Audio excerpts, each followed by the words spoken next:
So this is a small introduction I am giving you from the ball poem. Okay, the poet John Berryman, through his poem, the ball poem, has described the reality of life which everyone has to face one day. He has touched the topic of how to stand up against the miseries and sorrows of life. So through this poem, the ball poem, the writer John wants to teach us that everyone has to face something, a reality from the life. He has touched the topic of how to stand up against the miseries and sorrows of life. So what he wants to tell us? He wants to teach us that how we can stand when some sorrow or pain, some failure, losing something from the life. So in these situations, usually we will be very sad, we will be broken, we will be tired, right? So how we can stand against that? How we can stand up even we face these problems in our life? That is what the poet shows in his poem. So before explaining about the poem, let me give you a short summary so that you will be understanding the explanation properly. The poet is talking about a little boy who has lost his ball. Here, a boy losing his ball. He was playing with his ball. The ball skipped from his hand and went into a nearby water body. The poet says that this sight of the boy losing his favorite ball made him think about the boy and his reaction to this situation. So now the writer, the poet, saw a boy who lost his ball nearby a water body, and he is not able to enter into the river or pond, whatever may be. He was not able to go and get it back. So the boy was very sad, depressed and broken.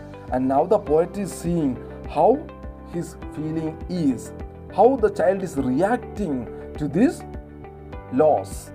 He further says that the boy was helpless, looking into the water where his ball had gone. He was sad and was trembling with fear. Now the poet is saying about the boy who lost the ball is very fearful and he is trembling and he is standing with the fear as he lost the ball and is not able to take it back. He got so immersed in his sorrow that he kept standing near the harbor for a very long time and kept on looking for his ball. Now the boy is just standing near to the river and he is waiting for the ball, thinking about the ball which he lost. He is very sad. He is worrying sorrowfully about the ball which he lost. The poet says that he could console him that he may get new balls, or he could also give him some money to buy another ball, but he stops himself from doing so because he thinks that the money may bring a new ball but will not bring the memories and feelings attached to the lost ball. So now the poet, by seeing the sorrowful feeling of the boy, he is thinking that okay, let me go and buy another ball for him, or I will give him money to buy another ball. But again he controls himself to do so. Why? He wants to make the child to understand. Okay, he thinks that the money may bring a new ball but will not bring the memories and feelings attached to the lost ball. If he is giving a new ball, the child may not be happy because he was very close with the previous ball which he lost. He further says that the time has come for the boy to learn his responsibilities. Here the poet wants to say that now the boy will learn the toughest lesson of life, the lesson of accepting the harsh realities of life, that one day we will lose our loved ones and our loved things. See, the poet was very sad to see the boy who lost the ball and being very sad.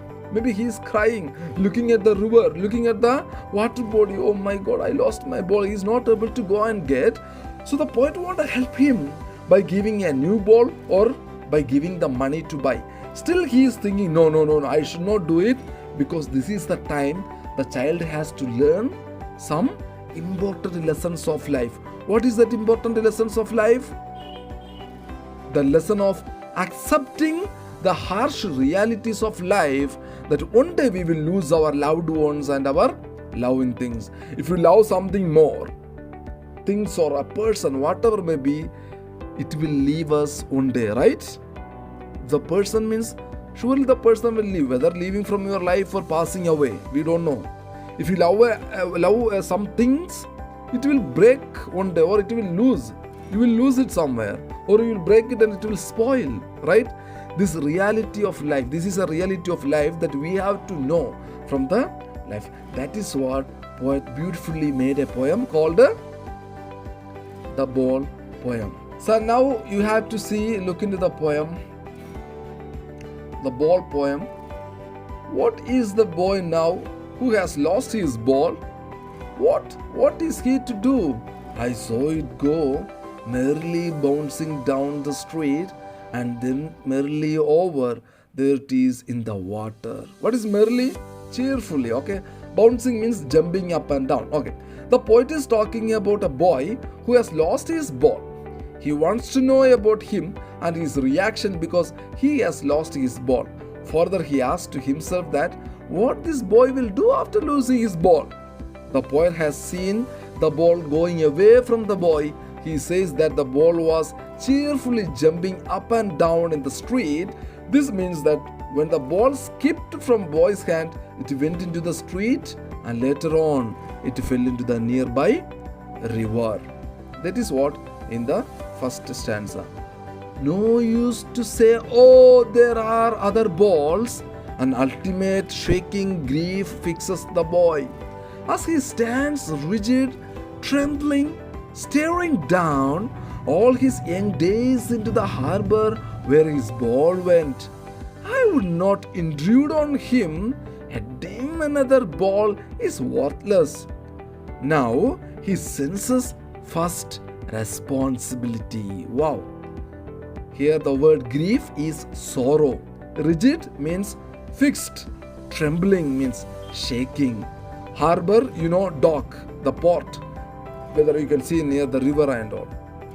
Okay, so now what the poet is saying in the second stanza, the poet says that there is no benefit of consoling the boy by saying that he will get another ball, because he has other balls too.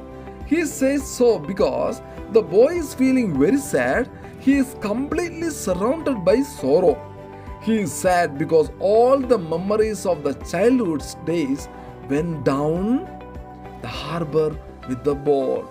Here the poet says that the boy is very sad as the ball which has now gone into the water reminds him of those sweet memories of the times when he owned it.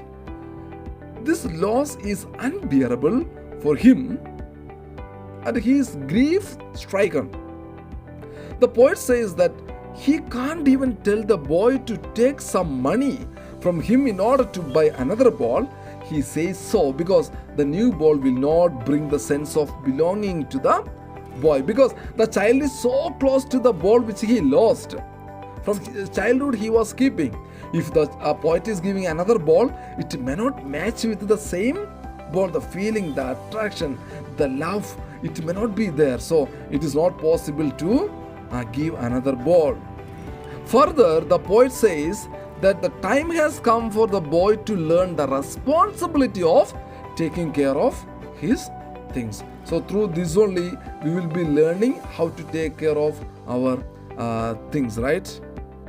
In a world of possessions, people will take balls.